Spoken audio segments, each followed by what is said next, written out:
Now, gusto ko hatagan og pamahayag ang isa na pod ka issue, no.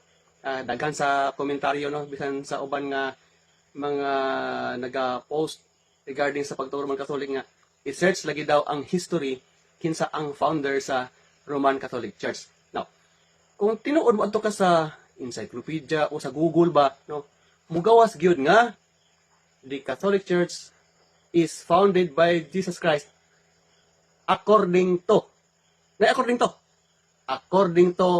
tradition or sacred tradition. So historically, according to tradition lang ang claim nga ang Roman Catholic Church founded by Jesus Christ, no? Dili nato siya ma-trace back ngadto kang Jesus Christ, much more ngadto sa mga disciples nga naman. Walay connection ang Roman Catholic Church ngadto sa early Christians gawas sa Roman Empire nga misakop sa Israel ug maoy nang luto sa early Christians. Gani kahinumduman nga si Jesus Christ was crucified under the authority of the Roman Empire. It was the Roman Empire nga nangluto sa early Christians, sa early disciples ni Jesus. Mo bitaw nang naay Coliseum sa Rome, no? Diha tawo nag-antos, no? Ang katong masakpan nga mga Kristohanon ni adtong early nga mga panahon. Ay giingon nga kung magpresentar ka og information nga half truth, wala nay kalainan sa butbut og gitawag og bakak. Mga higalang may igsoon, tagaan ta nagreaksyon ning ato ang amigo. Actually gipasa rin na sa ko nga video. Anya pagkahuman kinahanglan tan-aw na to or gusto sa nagpasa nga tan-awon ang tawag ining information.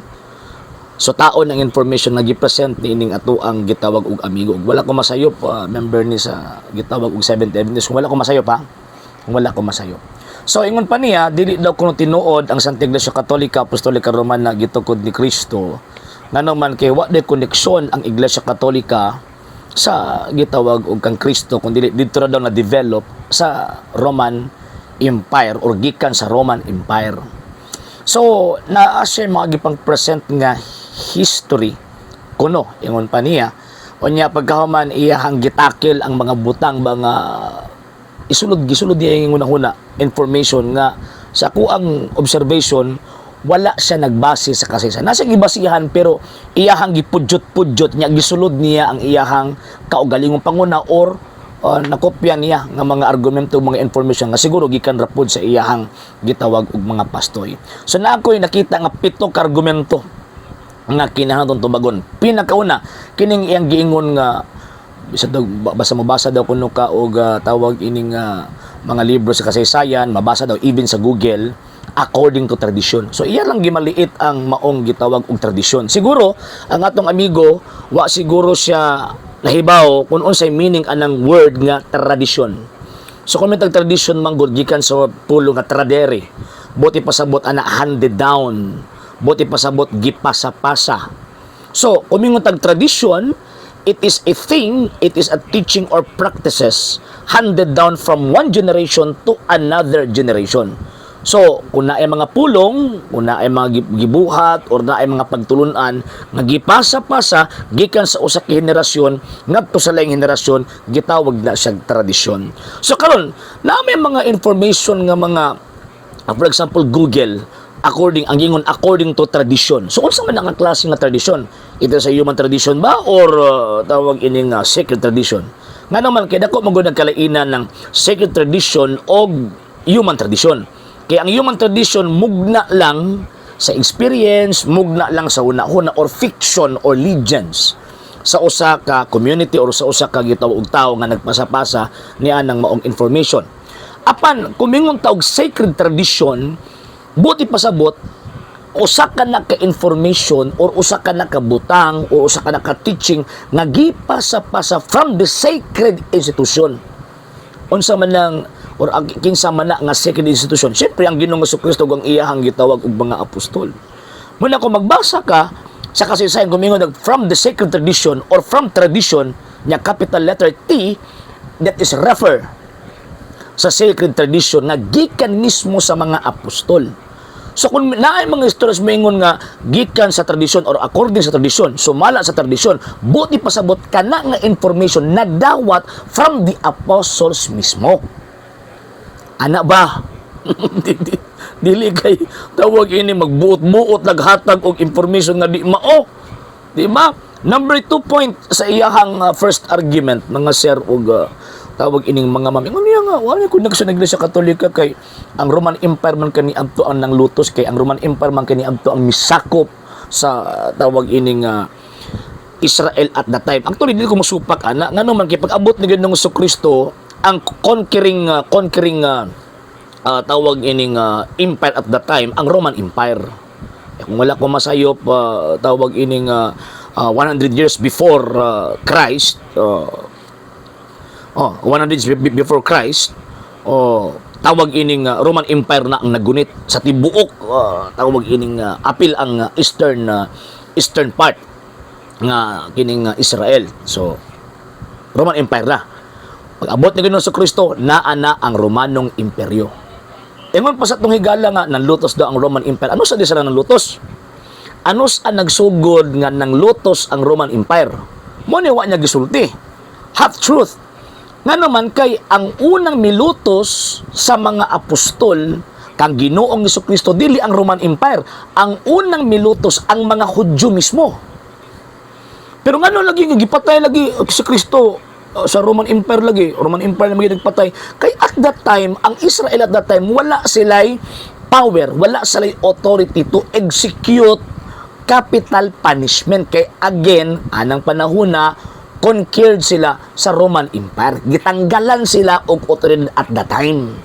So buot ipasabot ang naay authority to execute capital punishment dili ang Jewish tawag ining religion kung dili ang Roman Empire.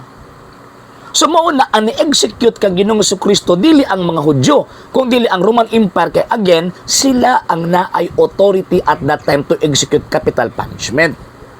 No, di ba? Basahan ng tibuok gospel. Ingon nga may katungod nga mupatay. Ngano man kay gitanggalan sila sa Roman Empire at that time. Gitanggalan sila anak nga authority. Oh. Di ba? Tanawan ng tawag ini nga mga balaod sa Israel kani up to before the Roman Empire. Naman sila authority to execute capital punishment. Bato-batuan bitaw pag dili ka magsunod sa aring papare, bato-batuan ka hantod ka mamatay. Gets ninyo? Gets ni mo migo? Ana ba? So, ang unang milutos kang Kristo, dili ang Roman Empire. Siya ni-execute, kay at that time siya man ang authority. Pero ang unang milutos, ang mga Hudyo. Kinsa man ang unang mihukom nga patyon si Kristo? Mga Hudyo, mga Sabadista. Karon, after namatay og nabanaw si Ginoong Kristo, kinsa man ang unang mihimo og local persecutions against Christians? Roman Empire? No. Ang unang milutos, mga Hudyo gihapon. 5 years after, mga around 37 AD, mabitaw si San Pablo at that time na convert. Nga naman kay siya ang nangulo sa pagpangluto sa gitawag og mga Kristiyano anak nga panahon. Mabitaw nga nagkatibulaag ang mga Kristiyano at that time. Nagkatibulaag sila from Jerusalem, niabot og Antioquia to Asia Minor, Corinto to Rome. Nga naman kay giluto sila. Pipila lang ka apostol ang nabilin dito sa tawag ining Jerusalem. Kay ang unang milutos nila ang mga Hudyo mismo. Anos aman nahitabo nga nagsugod og pagpanglutos ang mga Romano, katong ang Roman Empire kaniadto. Nangluto sila nagsugod sa panahon ni Emperor Nero. Anos aman nahitabo si Emperor Nero nga nangluto siya katong Great Fire of Rome in between sa 60 to 67 AD. Di ba? So pati layuan na 30 years na nagkinabuhi ang mga Kristiyano at that time. Wala pa general persecution nahitabo. Nga naman kaya pakialam ang mga Romano sa gitawag og Kristyanismo at that time. Nahimo lang nga naa sila pakialam tungod kay nadungog ang pangalan sa mga Kristiyano at that time kay daghang mga Romano, daghang gitawag og mga pagano na convert sa pag-Kristiyano at that time, and nakita nila nga nagkadako ang Kristiyano anak nga panahon. Liman kag not less than 200,000 sila at the end of first century. 200,000 Christians. Second century himo silang 500 to 1 million Christians. So nakita nila nga nagkadako, and tungod sa galgar sa gitawag og mga Hudyo, giisip silang mga rebelde tungod kay nag-create sa nag-ilahang kaugalingong hari nga ilang giproclaim si Kristo. Mo na nga nakita ni Nero nga oy nagkadako man ng siktaha. Unya tungod sa iyang kabuang, ang gusto niyang instead of Roman Empire himuon niyang Neronian Empire, gisunog niyang Rome. Ang capital at nung tawag ining Roma. Karon kay nasuko naman ang mga tao gusto man sa patyon. So ang nahitabo instead of iyang akuhon ang maong responsibilidad katong iyang pagsunog na nakatambag niya nga konsul niya nga niingon nga your excellency, your majesty, kanang kanang gihimo nimo nga pagsunog ipasangil na sa mga Kristiyano. So dito nagsugod ang first general persecution. Muna nga di pa takagyawit lagi. Di pa takagyawit ba kay the more nga i-present nimo ang history, sa gulan nimo history, mahimo kang katawanan sa publiko. So napako second argument anak mga sir ug mga ma'am ha. Katong tubagong pa natutong second argument niya, hulatan ninyo mga sir. So di tinuod mga sir ug mga ma'am nga moingon sila nga tawag ining ng lutos ang Roman Empire same as Roman Catholic. No. Mali kay ang gilutos sa Roman Empire at that time mga Romanong Katoliko. Og witness ana ang history kanang first five popes Peter, Linus, Anacletus, Clemente and Evaristus. Gipang-ihaw na ana nga panahon puro na Santo Papa or obispo sa Roma at that time. Okay?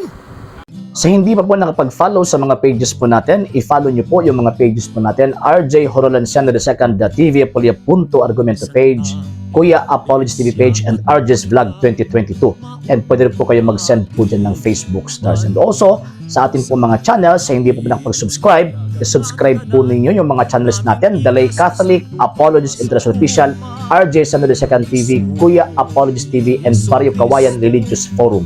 And pwede rin po kayo mag-send po dyan ng super sticker, super chats, and super thanks. And maraming salamat po sa mga kapatid at mga Katoliko na always pong tumutulong sa programa po natin. Maraming salamat po. Nang dahil po sa tulong at suporta po ninyo, ang programa pong ito, until now, andito pa rin po sa social media. And until now din po, nangangailangan pa rin po tayo sa tulong at suporta po ninyo dahil wala po kami magagawa rito mga sir, mga ma'am, kung wala po yung tulong at suporta po ninyo. Sa gusto pong tumulong, sa gusto pong sumuporta, pwede po ninyong ipadala ang tulong at suporta po ninyo sa pamamagitan po ng ating mga account numbers dyan po sa ating pong screen. And pwede niyo po kaming i-message sa ating pong page kung via remittance po yung papadala po ninyo. Maraming salamat po in advance.